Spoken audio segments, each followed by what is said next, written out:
دلی کی تہاڑ جیل سے فرار ہونے والے ان سربکف مجاہدوں کی لہو رنگ داستان،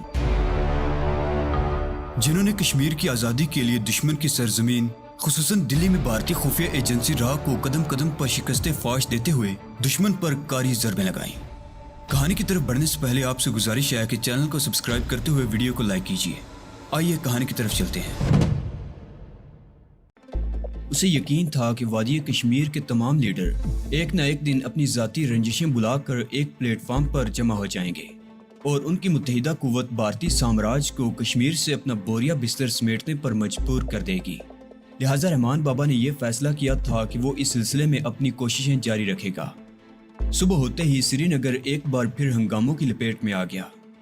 پولیس رات بھر اپنے 3 ساتھیوں کی تلاش کرتی رہی تھی اور صبح سویرے ان تینوں کی لاشیں محلہ کلوال کے گندے نالے میں پڑی ہوئی ملی تھی۔ وہ گندا نالا چونکہ محلہ کلوال میں تھا، اس لیے پولیس نے گویا یہ فیصلہ کر لیا تھا کہ ان تینوں پولیس والوں کے قتل کے ذمہ دار بھی محلہ کلوال والے ہی ہیں اور دہشت گردوں کو بھی اس علاقے کے لوگوں نے پناہ دے رکھی ہے۔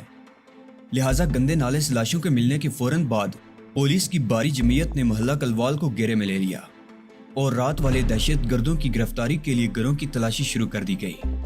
لوگوں کے احتجاج کے باوجود پولیس والے زبردستی گھروں میں گھس جاتے۔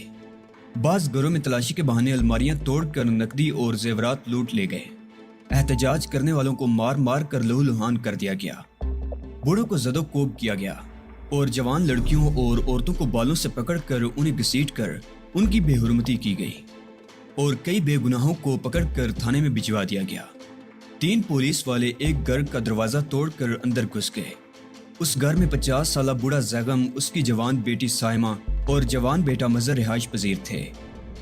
مظہر چند روز پہلے زیرو برج کے قریب دریا میں گر کر اپنی ٹانگ تڑوا بیٹھا تھا اور کئی روز سے بستر پر پڑا تھا۔ اس کی بہن سائمہ کی آنے والی گرمیوں میں شادی ہونے والی تھی۔ باپ نے پیسہ جوڑ کر بیٹی کے ہاتھ پیلے کرنے کے لیے کچھ زیور بھی بنوا رکھا تھا۔ پولیس والے جب دروازہ توڑ کر مکان میں داخل ہوئے تو بوڑھے زیغم نے سائمہ کو ایک کمرے میں کپڑوں والے الماری میں بند کر دیا۔ وہ ان بھارتی درندوں کو اچھی طرح جانتا تھا۔ وہ تلاشی کے بہانے زبردستی گھروں میں گھس کر عورتوں اور لڑکیوں کے ساتھ وہ سلوک کرتے تھے کہ وہ زندگی بھر کسی کو منہ دکھانے کی قابل نہیں رہتی تھی۔ کیا بات ہے جناب، آپ لوگ کیا چاہتے ہیں؟ زیغم نے باری باری تینوں پولیس والوں کی طرف دیکھتے ہوئے کہا۔ ہمیں ان دہشت گردوں کی تلاش ہے جنہوں نے پچھلی رات 3 پولیس والوں کو قتل کر دیا تھا، ایک پولیس والے نے کہا۔ اس کے لہجے میں فرونیت تھی۔ یہاں ایسا کوئی آدمی نہیں ہے، زیغم نے جواب دیا۔ ہم کمروں کی تلاشی لیں گے۔ ایک پولیس والا اسے دھکا دیتے ہوئے غرایا۔ زیغم لڑکھڑا کر گرا۔ اس کے سنبھلنے سے پہلے 2 پولیس والے اس کمرے میں گھس گئے جہاں چارپائی پر مظہر پڑا ہوا تھا۔ پولیس والوں کو دیکھ کر اس کا رنگ ہلدی کی طرح پیلا پڑ گیا۔ تم تو کہتے تھے یہاں کوئی آدمی نہیں ہے، یہ کون ہے؟ ایک پولیس والے نے زیغم کو گورا جو دروازے کے باہر کھڑا تھا۔ یہ میرا بیٹا ہے اور بیمار ہے، زیغم نے جواب دیا۔ پولیس والے نے آگے بڑھ کر مظہر کے اوپر پڑا ہوا کمبل کھینچ کر ایک طرف پھینک دیا۔ اس کی ٹانگ پر بندھی ہوئی پٹی دیکھ کر پولیس والوں کے ہونٹوں پر مسکراہٹ آ گئی۔ تو گویا تم بھی رات کو 3 پولیس والوں کے قتل میں شامل تھے، تمہاری ٹانگ پر گولی لگی تھی، پولیس والے نے کہا۔ نہیں، میں تو کئی روز سے گھر سے باہر نہیں نکلا، مظہر نے خوف سے ہکلاتے ہوئے جواب دیا۔ ٹانگ کا یہ زخم تو بہت پرانا ہے، میں کئی روز پہلے زیرو برج سے دریا میں گر گیا تھا جس سے ٹانگ ٹوٹ۔ تمہارے دوسرے ساتھی کہاں ہیں؟ پولیس والے نے غراتے ہوئے اس کی بات کاٹ دی۔ میرا کوئی ساتھی نہیں، میں کسی کو نہیں جانتا، مظہر ہکلایا۔ تمہارے ساتھیوں کا پتہ تو ہم تم سے پوچھ ہی لیں گے، پولیس والے نے کہتے ہوئے ہاتھ میں پکڑی ہوئی رائفل کی نال مظہر کی ٹانگ پر اس جگہ ماری جہاں پٹی بندھی ہوئی تھی۔ مظہر تکلیف کی شدت سے بلبلا اٹھا۔ اسے کچھ مت کہو، یہ کسی کے بارے میں کچھ نہیں جانتا، بوڑھا زیغم چیختا ہوا آگے بڑھا۔ دوسرے پولیس والے نے پوری قوت سے رائفل کا بٹ اس کے منہ پر مار دیا۔ بٹ زیغم کے جبڑے پر لگا، وہ چیختا ہوا ڈھیر ہو گیا۔ اس کے 2 دانت ٹوٹ گئے اور منہ سے خون کا فوارہ بہہ نکلا۔ پولیس والے نے اس پر رائفل تان لی۔ اب اگر اس دہشت گرد کی دلالی کرنے کی کوشش کی تو گولی سے اڑا دوں گا۔ بتاؤ تمہارے دوسرے ساتھی کہاں ہیں؟ پہلا پولیس والا مظہر کی طرف دیکھ کر داڑا۔ اس کے ساتھ ہی اس نے مظہر کی زخمی ٹانگ پر رائفل کی نال سے ٹوکا بھی دیا تھا۔ میں کچھ نہیں جانتا، مظہر چیخا۔ اسی لمحے دوسرے کمرے سے نسوانی چیخ کی آواز سنائی دی۔ اس کے چند سیکنڈ بعد تیسرا پولیس والا سائمہ کو بالوں سے پکڑ کر گھسیٹتا ہوا اس کمرے میں لے آیا۔ اس بڈھے نے یہ مال تو الماری میں چھپا رکھا تھا۔ تیسرے پولیس والے نے سائمہ کو دھکا دے کر فرش پر گرا دیا۔ یہ میری بہن ہے، اسے کچھ مت کہو، مظہر چیخا۔ اب تو ہم بہت آسانی سے تم سے تمہارے ساتھیوں کا پتہ پوچھ سکتے ہیں، پہلے پولیس والے نے کہا اور اپنے ساتھیوں کو اشارہ کر دیا۔ دونوں پولیس والے سائمہ سے لپٹ گئے۔ سائمہ چیخ چیخ کر اپنے آپ کو چھڑانے کی کوشش کر رہی تھی۔ اس نے ایک پولیس والے کے ہاتھ پر کاٹ بھی لیا، لیکن پولیس والے اس سے زیادہ طاقتور تھے۔ چند لمحوں میں ہی سائمہ کا لباس تار تار ہو گیا۔ اس کا بالائی جسم بالکل برہنہ تھا۔ ایک پولیس والے نے اس کے دونوں ہاتھ پشت پر گرفت میں لے رکھے تھے اور سائمہ بری طرح چیخ رہی تھی۔ دوسرے پولیس والے نے رائفل پر لگی ہوئی سنگین کی نوک سائمہ کے سینے پر لگا رکھی تھی۔ اگر تم نے اب بھی اپنے ساتھیوں کے بارے میں نہ بتایا تو تمہاری آنکھوں کے سامنے تمہاری بہن کے ساتھ جو کچھ بھی کیا جائے گا اسے شاید تم نہیں، مظہر چیخا۔ بائی کے سامنے اس کی جوان بہن کو برہنہ کر دیا گیا تھا اور بائی کی قوت برداشت جواب دے گئی تھی۔ مظہر زخمی ہونے کے باوجود کسی طاقتور سپرنگ کی طرح چارپائی سے اچھلا اور ہوا میں اڑتا ہوا اس پولیس والے پر جا گرا جس نے سائمہ پر سنگین تان رکھی تھی۔ وہ پولیس والے کو اپنے ساتھ لیتا ہوا فرش پر گرا۔ رائفل پولیس والے کے ہاتھ سے چھوٹ کر گر گئی۔ تینوں پولیس والے گالیاں بکتے ہوئے مظہر پر ٹوٹ پڑے۔ انہوں نے مظہر پر گوسوں اور ٹھوکروں کی بارش کر دی۔ مظہر کی چیخیں آسمان کی خبر لا رہی تھی۔